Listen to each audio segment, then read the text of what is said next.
Welcome to the Positive Spiritual Living Podcast, brought to you by Unity on the Bay. This is your positive path for spiritual living.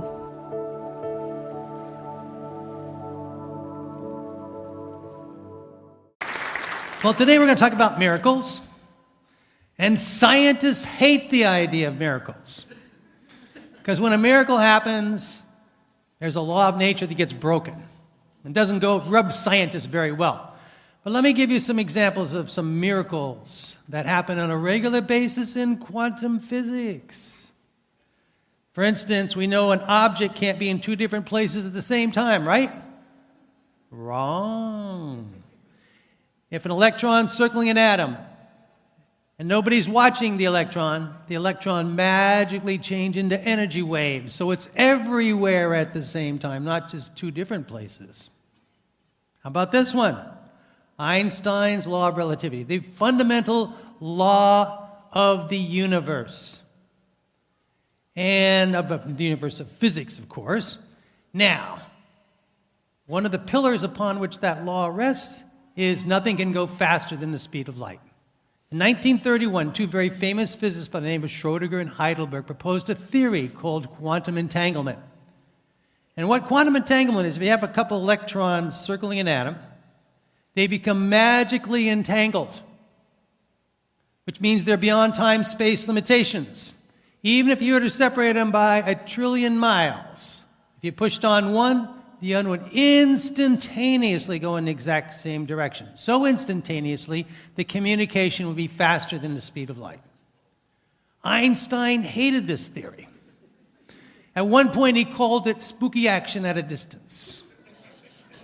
In 1981, Einstein was proven wrong. And then they redid the experiment 2 years ago in the new cyclotron, and they found that not only did the two electrons communicate faster than the speed of light, it was 10,000 times faster than the speed of light. If you're going to break a law of nature, you might as well go all the way. However, the spookiest thing in physics is actually an experiment called the double slit experiment. And many of you have seen the movie What to Bleep. Remember they were shooting those little balls of electrons through a slit, and they were lining up in a neat line on the back wall. And there was an eye watching. The eye represents consciousness. And as long as the eye was watching, the little neat balls stayed little neat balls. As soon as I took away the consciousness, bingo, there were 16 lines instead of one. They didn't do a good job of explaining it, so I'm going to explain it here. Basically, what happened was the energy the electrons turned into energy waves. So they became waves, okay? Let's say you take as an example of it. Let's take a couple of pebbles and drop them into a pond. They produce waves, and then those waves hit each other, and they produce more waves, and pretty soon you have 16 waves instead of 2. The same thing happened with the electrons. That's how they know electrons turned into energy waves. So what does this mean? It means unless you have consciousness, you can't have matter. You can't collapse energy waves into particles. Without consciousness, then, you can't have stars, you can't have galaxies, and you can't have people. Now, personally, what I think has happened is physics has roundaboutly discovered God. Who is the consciousness that's creating something out of nothing, out of these energy waves and collapsing them into particles? Bingo. Now, here's a big question. We have consciousness. Is our consciousness the same fabric as the consciousness that created this whole universe? Now, I'm going to summarize about 1,000 studies that prove without a shadow of a doubt that our consciousness can also create miracles. I like to separate them in 4 different categories. Makes it simpler that way. The first category is the prayer research, which, by the way, Unity Church has been an active participant in. One of the reasons I love Unity Church is they believed in their message so much so that they participate in some of those amazing prayer studies that have been done. The second group is the research done on meditation. That's the research that I was involved with. And we'll talk about more of that later. The third group is the research that shows that we can know things before they happen. And the fourth group is the research that shows that consciousness can even influence machines. Far out kind of stuff from Princeton. Okay, so let's start with the prayer research. Now, we're all familiar with the prayer research, right? We'd pray for, the first studies, they'd pray for one ward of the hospital. They wouldn't pray for the surrounding wards. And the ward they prayed for would have less need for antibiotics, better quality of life, less time in the hospital, and in some cases, less deaths than the surrounding wards. They did a bunch of these studies, and most scientists poo-pooed this research. They said that what was really going on was the people doing the praying happened to pick the ward of the hospital that had the best doctors and the best nurses. And the people doing the praying had really uncanny knack for figuring out which of those wards had the best doctors and best nurses. So finally, in 1988, was the first double-blind study of prayer done. Now, double-blind is the Cadillac version of research. That's as good as it gets. You split people in two different groups, you randomly assign them to the hospital, you pray for one group, you don't pray for the other group, and people know they're in a study, but they don't know which group they're in. And they did hundreds of these studies, and they all came out significant for the most part.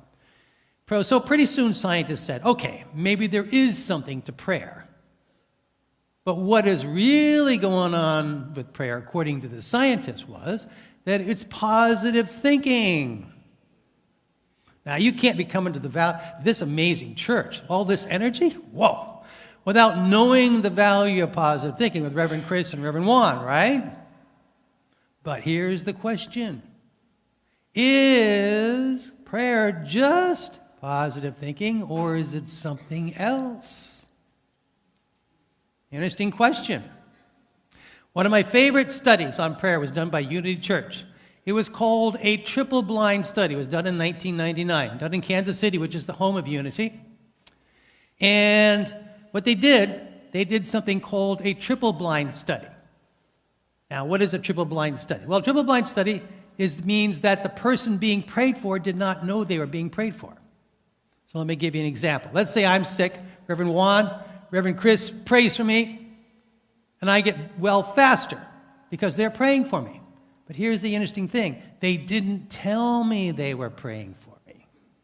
If they didn't tell me, it can't be positive thinking. Is that clear? Okay, so that's it. So they did a whole study like this. For a 6-month period, 1,200 people, and half were prayed for, half weren't prayed for. Nobody even knew. In fact, the doctors and nurses didn't even know. And bingo, same results as the other prayer research. Now, this blew a lot of people's minds, because it added a whole new dimension to the idea of prayer. So they redid the experiment in Columbia, in New York, with a triple-blind study, but this had two interesting twists to it. First of all, people in America had to pray for people in Korea. So somehow the prayers had to go through molten rock and whatever else in the middle of the earth and arrive at the right person in Korea. The second interesting twist was a women's in vitro fertilization clinic, women trying to get pregnant. And again, the women didn't know they were being prayed for. And what they found was the women who were being prayed for had a 50% greater chance of getting pregnant than the women who weren't being prayed for. Mind-boggling. Now, this, of course, brings up a whole new dimension to the idea of immaculate conception, but we won't touch that one here. Now, interestingly enough, I would say that the prayer research, out of the 250, only a handful of studies have not come out significant. The bigger question is this, though. How come even one of those studies came out significant? Here's the dilemma. Our brain waves, the electromagnetic fields from our brain, don't basically get past our skull bones. So what can account for these amazing prayer research? How can prayer work even at 100 feet, much as thousands of miles? Sounds to me like one of those spooky action at a distance kind of things, those quantum kind of things that Einstein hated so much. It's very interesting. Similar to this is the research on meditation. That was the research that I was involved with. We started out way back in the in fact, I was the first person getting these studies done way back in the 1980s. And even more amazing, we got them published in mainstream journals, showing that people meditating together using TM, transcendental meditation, could actually change the quality of the life and improve it, including reducing crime rates, auto accidents, and suicides. This is huge stuff, by the way, especially taking into account the current situation that we see around us. This is huge stuff. Now, when we went, so as you saw the movie What to Bleep, they filmed, we had a demonstration project, I think it was right after Clinton got elected. And at that point, we'd already done 20 studies. Every one of them came out significant. Not just one, not just two, all 20.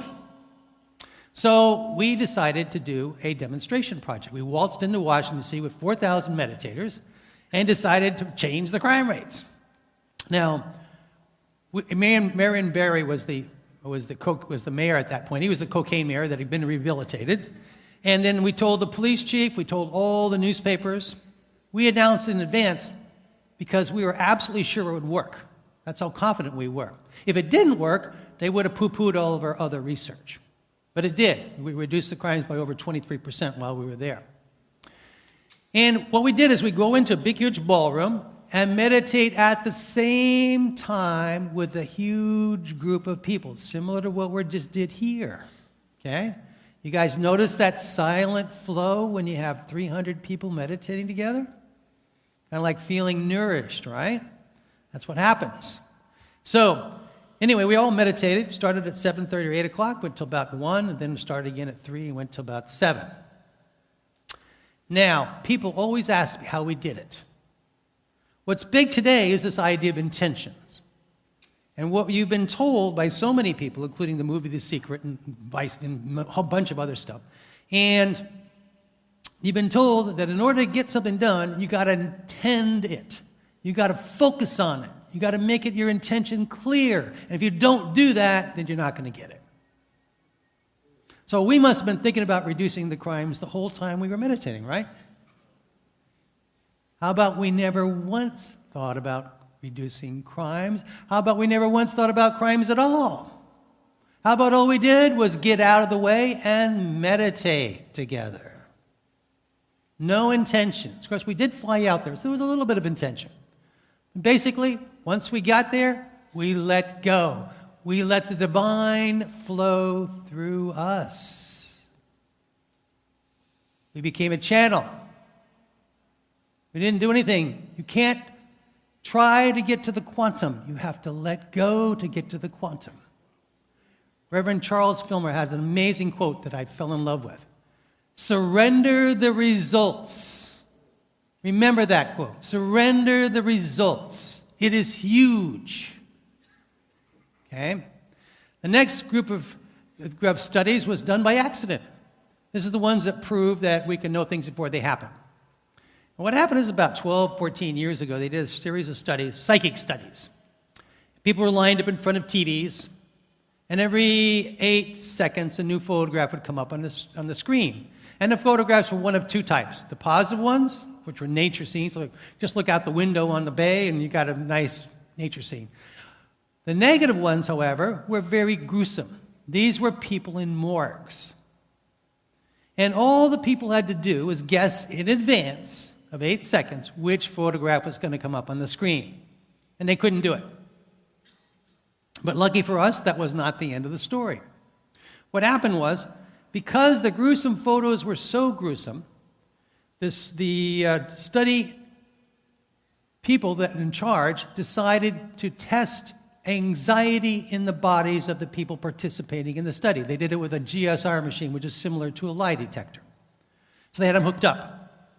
And what they anticipated, there'd be a spike of anxiety every time the negative photo was presented. But guess what? There was indeed a spike of anxiety, but it didn't happen after the negative photo. It happened 2 seconds before the negative photo was presented and not before the positive one. In other words, our body knew it was going to happen before it happened. Remember the old adage, I knew it in my gut? Well, nobody believed the study, because after all, how can we know things before they happen? So they redid the experiment in Europe, thousands of miles away. They figured it must get better results out there. Same results, all right?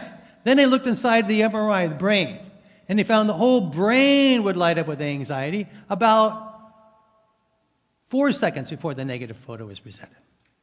Well, nobody did anything with this research for approximately 10 years until Dr. Bem, a very famous psychologist he's in every textbook on psychology. I've done a bunch of psychology classes.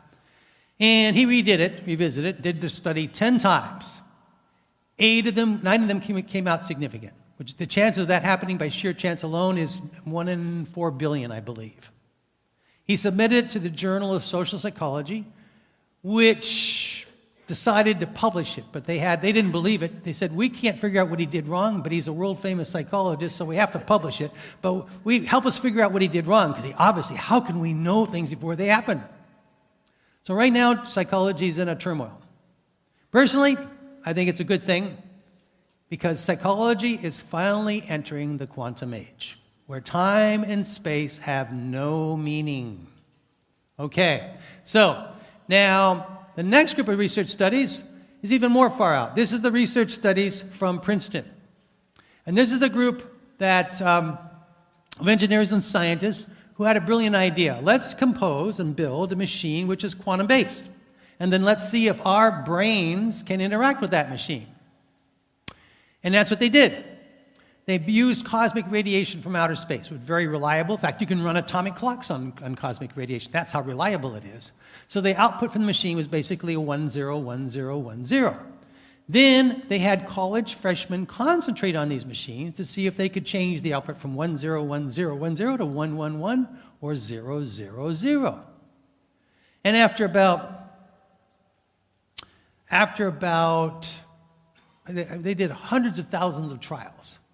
And after the end of these trials, they found a significant but very, very, very weak effect. Personally, I don't know how I managed it at all, because I remember I was a college freshman, I could barely get out of bed, much less somehow influence a quantum field random number generator. But they were able to get these kids to do it. And then they had a brilliant idea. Let's put 3 or 4 of them together and see if the effect is stronger. And that's what they found. The more people doing it, the stronger the effect. Okay? This is huge. So what they did is they put these machines out. There was like hundreds of machines all throughout the world. And every time we're doing something as a collective, like watching the opening ceremonies of the Olympics, then the machines go crazy, because billions of people watch those opening ceremonies. Instead of 1, 0, 1, 0, they go 1, 1, 1 or 0, 0, 0. We don't know which direction it's going to go. It just goes that way. And they have over 250 little mini studies on their website of these events. Like, for instance, Katrina. You all remember Katrina, I'm sure. The tsunami, the OJ trial verdict. Remember that one? The machines go crazy in all these different things. Now, the machines were going on during 9/11. 2 amazing things happened during 9/11. First of all, the machines went crazy for 4 straight days. Nothing's ever happened that long. But even more importantly, the machine started going crazy 4 hours before 9/11 actually happened. That's before the terrorists got in the airplanes. Amazing. In other words, our collective consciousness knew it was going to happen before it happened. Again, pure quantum-based stuff. Okay. As a result of this research, we can come up with 3 major conclusions. The first one is life after death. Most scientists believe our brain is the basis of consciousness. But if and then again, if the brain dies, our consciousness dies. But if our consciousness is quantum field-based, in other words, it's based on beyond time and space, then when the brain dies, our consciousness doesn't have to die. Does that make sense? It's huge. It's huge. The second major conclusion: together, we can make a bigger difference than we can alone. When we come in and we meditate, all hundreds of us, right here and now, and Sunday morning, and then Monday, so you guys would do Wednesday too? The Wednesday Om. I love that Wednesday Om experience. Oh, that is awesome. I love that place. All right. So I went to the last time I was here. So we come together. We're not only helping ourselves, we're helping the world. We're changing the collective consciousness. So many people are feeling that they're helpless right now with all this negativity. We're not helpless. We are indeed already making a difference. Just 2 months ago, there was a study done on gay marriage. 65% of the people in America are now for it. Just 2 years ago, 65% were against it. And all our presidents were against it. There was not a big political thing. There was no politics in this. There was a shift in the collective consciousness. We're moving in the direction of greater love and greater compassion. And it's happening right before our eyes. I can name 100 different examples, including the example of how we do warfare now. We don't just indiscriminately bomb and killing innocent people like we used to. The whole thing has changed. We're moving in the right direction. So we are indeed making a difference. When you come here, you're helping participate in that change, just like Reverend Rowan was talking about. So, and lastly, but not least, everybody in here has doubts at one time or another. Everybody. It is so refreshing to be living in a time when science is proving spirituality. And it's washing away the doubts. Science can wash away the doubts. Science can rescue us in these times of doubts. It is the most exciting time that I've ever been around. Thank you again for inviting me. Appreciate that. Thank you. Thank you.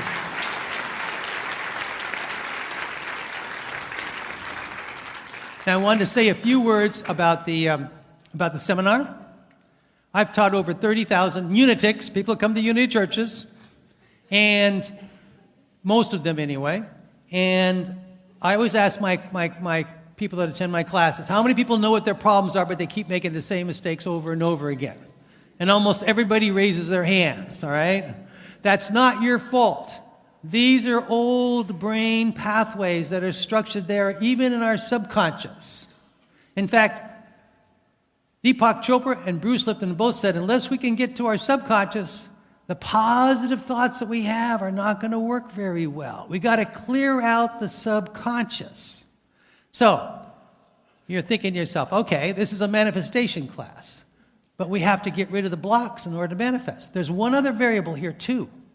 When you want something, you're attracting lack. You don't have it.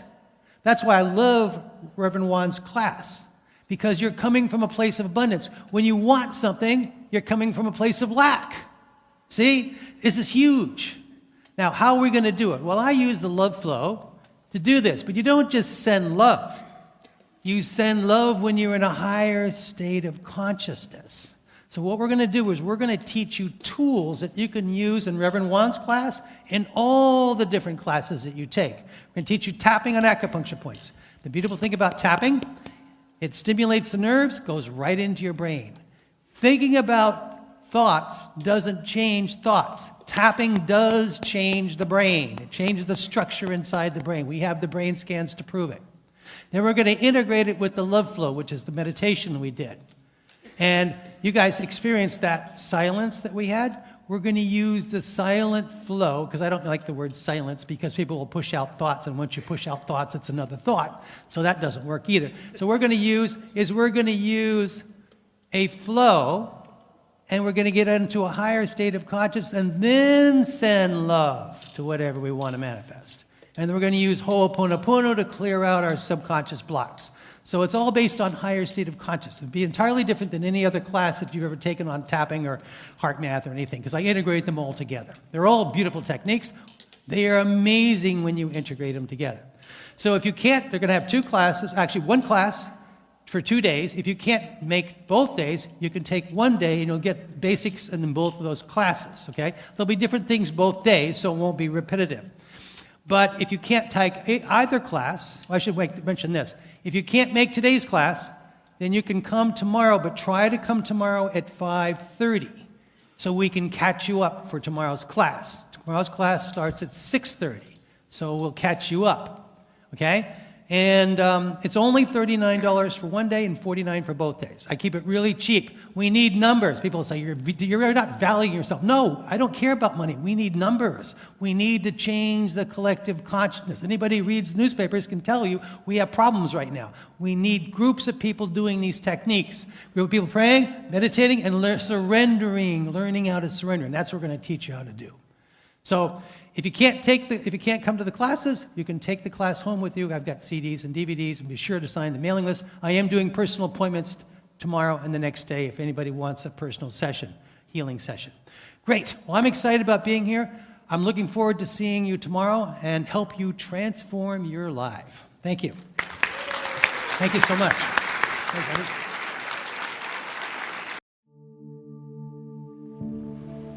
We hope you enjoyed this episode of the Positive Spiritual Living Podcast, brought to you by Unity on the Bay, a spiritual community located in Miami, Florida. Unity on the Bay is supported by the generosity of its community. If you'd like to make a donation or learn more about Unity on the Bay, please visit unityonthebay.org. You can also follow Unity on the Bay on Facebook, Instagram, and Twitter for even more positive spiritual inspiration. Until next time, thanks for listening and many blessings. Namaste.